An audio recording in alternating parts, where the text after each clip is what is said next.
Καλησπέρα! Είμαι ο Άχμουντ και βλέπετε την εκπομπή ΦΑΠ. Τώρα όλοι τα αναρωτιέστε ποιος είμαι εγώ και για ποιο λόγο είμαι ντυμένος έτσι. Σας είπα πριν λίγο ποιος είμαι, με λένε Άχμουντ Τερεφύρη. Και είμαι ντυμένος έτσι γιατί είμαι από το Συρία και πιο συγκεκριμένα από το Δαμασκός. Στο πρώτο επεισόδιο του ΦΑΠ θα ασχοληθούμε με τις προτιμήσεις των γυναικών. Τι προτιμάει δηλαδή μια γυναίκα? Ένα ωραίο άντρα γυμνασμένο σαν Άχμουντ με ωραίο καλύγραμμο μουστάκι ή ένα μαλάκα ο οποίος έχει λεφτάκια? Για αρκεί θα πάρουμε σαν παράδειγμα αυτό εδώ το ωραίο κορίτσι. Όχι αυτή ρε πούστη μου, αυτή είναι σαν ανάποδο καμότο. Αλλά αυτό εδώ το ωραίο κορίτσι. Αυτό το κομμινάκι, μετά από μια δύσκολη ζωή που είχε, επειδή δούλευε ως καταρρίχτρια σε πολυκατοικίες, αποφάσισε μια μέρα να γίνει μοντέλο, δηλαδή να γίνει σαν τον Άχμουντ, που είναι πολύ ωραίο παιδί, δεν συμφωνείτε κι εσείς?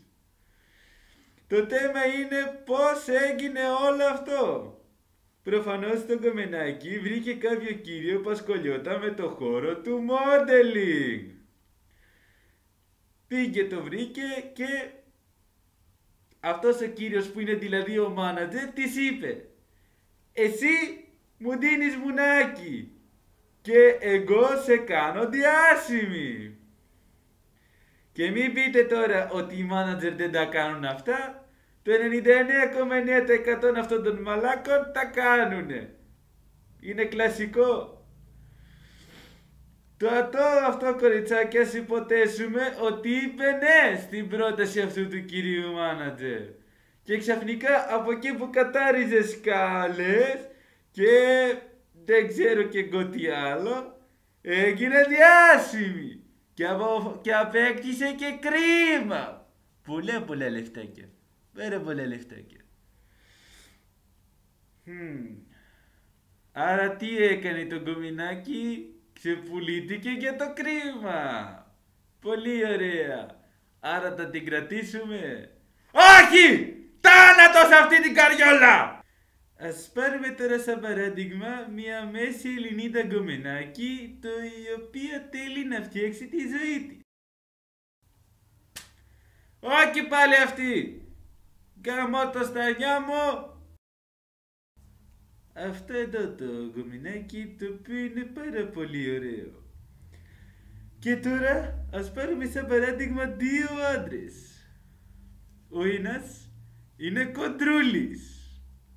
Είναι σαν γαμώ τον αντίκριστό του. Αλλά έχει ένα βασικό πλεονέκτημα. Έχει λεφτάκια. Πολλά λεφτάκια. Και ας πάρουμε τώρα και έναν άλλον, ο οποίος είναι πολύ ωραίο παιδί ρε παιδί μου. Είναι γυμνασμένος, έχει ωραίο μουστάκι, προσέχει το εαυτό του, είναι σαν τον Άχμουντ. Αλλά έχει ένα βασικό μειονέκτημα. Δεν έχει λεφτάκια. Και ας υποθέσουμε ότι αυτοί οι δύο άντρες θα την πέσουν στο ωραίο γκομενάκι που δείξαμε πριν. Όχι στο μπαζόκαυλο, προσοχή, ήτανε πατσαβούρα εκείνη. Στο ωραίο το γκομενάκι, καταλάβετε τι λέω. Τι πιστεύετε, ποιο είναι από τους δύο θα διαλέξει το γκομενάκι αυτό? Και εγώ το ίδιο πιστεύω, το κοντρό θα επιλέξει. Και ξέρετε γιατί θα επιλέξει το κοντρό? Γιατί έχει λεφτά κάμα το κερατό μου! Και αυτό ξέρετε γιατί γίνεται? Γιατί το κομμενάκι νομίζει ότι επειδή ο κοντρός έχει λεφτά, θα της δώσει τα πάντα και θα είναι ευτυχισμένη στον γάμο της. Μάτε λοιπόν πουτανάκι πως κάποια στιγμή θα κερατώσει το κοντρούλι άντρα σου με το ομορφόπεδο που είπα πριν που μοιάζει με τον Άχμουντ, ναι με αυτόν! Και ξέρεις γιατί? Γιατί ο κοντρός θα έχει ένα πούτσο μικρότερο από αμοιβάντας. Φαντάσου και οι αμοιβάτες δεν κάνουν καν σεξ, απλά διακορίζονται. Οπότε να το κρατήσω αυτό το πουτανάκι. Φυσικά και όχι! Τάρατος και σε ένα μορνίδιο! Και σαν τρίτο παράδειγμα θα πάρουμε την πατσαβούρα που σας δείξαμε πριν. Ναι, αυτή. Αυτή ας υποθέσουμε ότι της την πέφτουν δύο αγόρια. Το τρελό στρουμπουλό αγόρι που έχει γεμάτο πορτοφόλι και το ωραίο αγόρι το γυμνασμένο με τα six pack, το ωραίο μουστάκι και το ωραίο καμόγελο σαν το Αχμουτ. Τώρα καμογέλασα αλλά δεν φάνηκε. Το θέμα μας είναι όμως τι θα διαλέξει αυτή. Θα σας πει ο Αχμουτ τι θα διαλέξει αυτή. Αυτή, επειδή είναι μπάζο, ο καλύτερος που θα τη συνέχει πέσει θα ήταν ένας του οποίου του λείπουν τα 8 από τα 32 δόντια του. Τον έχει χέσει μαϊμού μέσα στη μάπα του και βρωμάει σαν ασβός. Άρα, αν της κάτσει τέτοια φάση, θα επιλέξει σίγουρα να καμιέται με το ωραίο μωράκι που μοιάζει με Αχμουτ. Αλλά, θα καμιέται και με το κοντρό που έχει κρίμα. Και αυτό γιατί έχει λεφτάγα και θα μπορεί να της αγοράζει ό,τι θέλει και να χρησιμοποιεί τα κρίματά του. Άρα θα την κρατήσουμε. Όχι! Τώρα θα σκέφτεσαι ένα βρωμαπούτανο! Που τα τέλειψα όλα δικά σου! Άγκαμίσου! Μην πείτε όμως ότι η δεύτερη πουτανίτσα είναι παρόμοια με την τρίτη πουτάνα.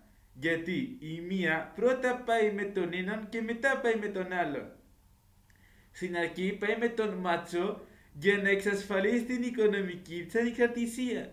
Και μετά σκέφτεται το μουνάκι της είναι αγκάμητο και για να ικανοποιήσει το αγκάμητο μουνάκι της πάει και καμιέται με το μορφόπεδο σαν το Αχμουτ. Ενώ η άλλη θέλει και τους δύο την ίδια χρονική στιγμή. Δηλαδή θέλει και τα λεφτά και καλογκαμίσει.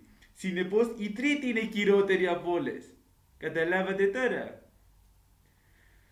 Έτσι τελειώνει και η εκπομπή μας. Αναλύσαμε 3 κατηγορίες γυναικών, όπου και οι 3 είναι πορνίδια. Άρα Αχμουτ τι θα κάνει τώρα? Θα τη στείλει και τις 3 στο Κιάννα!